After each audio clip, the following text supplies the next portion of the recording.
British Bharat একটি শব্দ যা ভারতীয় উপমহাদেশের সেই অঞ্চলগুলিকে বোঝাতে ব্যবহৃত হয় যা 1858 থেকে 1947 সাল পর্যন্ত সময়কালে ব্রিটিশ শাসনের অধীনে ছিল।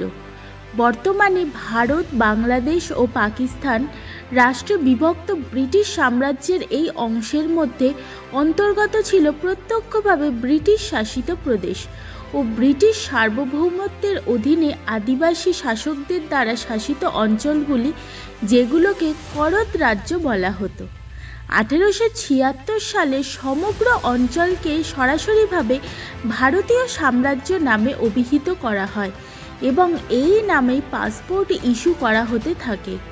ভারত নামে এই দেশ সম্মিলিত জাতিপুঞ্জ ও জাতিসংঘের প্রতিষ্ঠাতাকালীন সদস্য। এই নামেই ভারত 1900, 1920, 1928, 1932 ও 1936 সালের গ্রীষ্মকালীন অলিম্পিকে অংশগ্রহণ করে। 1858 সালে ভারতের শাসনভার ব্রিটিশ ইস্ট ইন্ডিয়া কোম্পানির হাত থেকে ব্রিটিশ রাজশক্তির হাতে স্থানান্তরিত হয়। রানী ভিক্টোরিয়া নিজ হস্তে ভারতের শাসনভার তুলে নেন। এর সঙ্গে সঙ্গে ভারতে আনুষ্ঠানিকভাবে ব্রিটিশ ভারতীয় সরকার প্রতিষ্ঠিত হয়। 1876 সালে ভিক্টোরিয়া ভারত সম্রাজ্ঞী উপাধি গ্রহণ করেন। 1948 সালে ব্রিটিশ ভারতীয় সাম্রাজ্য ভারতীয় অধিরাজ্য ও পাকিস্তান অধিরাজ্য নামে দুটি অধিরাজ্যে বিভক্ত হলে ভারতে ব্রিটিশ শাসনের অবসান ঘটে।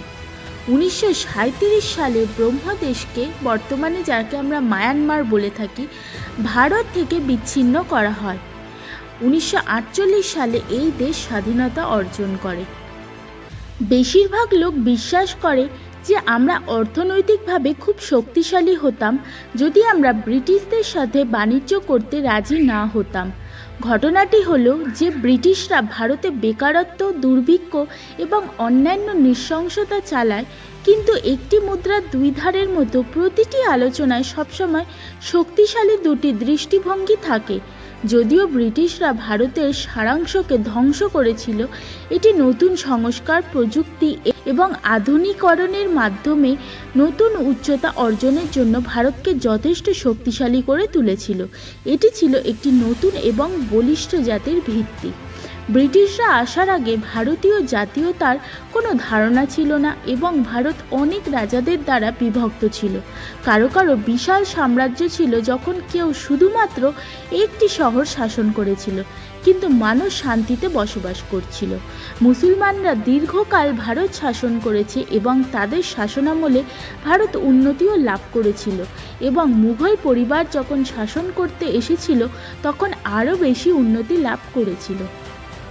ব্রিটিশরা আসার পর পরিস্থিতি বদলে যায় এবং শাসক পরিবারের কাছ থেকে নিজেদের নিয়ন্ত্রণে নেওয়ার জন্য বিভক্ত করুন এবং জয় করুন বলার প্রভাব শুরু হয়। এবং ব্রিটিশরা ভারতে আসার পরেই আমরা দেখেছি 500টি রাজকীয় রাজ্য একে অপরের সাথে লড়াই করছে। গণতন্ত্র, শাসন ব্যবস্থা, আইন ও ন্যায় বিচারের অভাবের কারণে রাজা ভূমিদাসরা কিভাবে সাধারণ মানুষের রক্ত চুষতে শুরু করেছে তাও আমরা দেখেছি। আমরা সবসময় লোকেদের বলতে শুনেছি যে ব্রিটিশরা আমাদের সম্পদ নষ্ট করেছে, কিন্তু তারা যদি আমাদের দেশে না আসতো তাহলে আজ পর্যন্ত দেশটি উন্নয়ন হতো না। ব্রিটিশ শাসন ভারতে উন্নয়নে অবশ্যই ভালো প্রভাব ফেলেছে। ব্রিটিশ শাসন না করলে ভারত কখনোই ঐক্যবদ্ধ হতো না। ব্রিটিশরা না থাকলে মুম্বাই ভারতের অর্থনৈতিক ও আর্থিক রাজধানী হয়ে উঠত না। দিল্লি নতুন দিল্লিতে পরিণত হতো না। তারা শুধুমাত্র রেলওয়ে অবকাঠামো, বিমান চলাচল এবং ইংরেজি শিক্ষা চালু করেনি, কিন্তু ভারতে তাদের অবদানের মধ্যে রয়েছে বৃহত্তম মেট্রোপলিটন শহর, সশস্ত্র বাহিনী, নাগরিক পরিষেবা, আধুনিক শিক্ষা এবং আরও অনেক কিছু, যা এই জাতিকে ঐক্যবদ্ধ রেখেছে। ভারত যদি এখনও ব্রিটিশদের দ্বারা শাসিত থাকতো তাহলে অবশ্যই অনেক উন্নতি অবকাঠামো থাকতো, কিন্তু এটা সম্ভব যে অধিকাংশ ভারতীয় হয় অন্য দেশের যুদ্ধে মারা যেত অথবা ভারতে বসবাসরত ব্রিটিশদের কৃতদাস হয়ে থাকত এবং আমাদের বেশিরভাগ দরকারি সম্পদ যা এখনও ভারতে বিদ্যমান তা লুট হয়ে যেত। তবে আজকের ভিডিওটি এখানেই শেষ করছি। খুব তাড়াতাড়ি নিয়ে হাজির হব আরও একটি ইনফরমেটিভ ভিডিও। জানার জন্য চ্যানেলটিকে সাবস্ক্রাইব করে নিন। দেখা হবে আবার পরের একটি ভিডিওতে।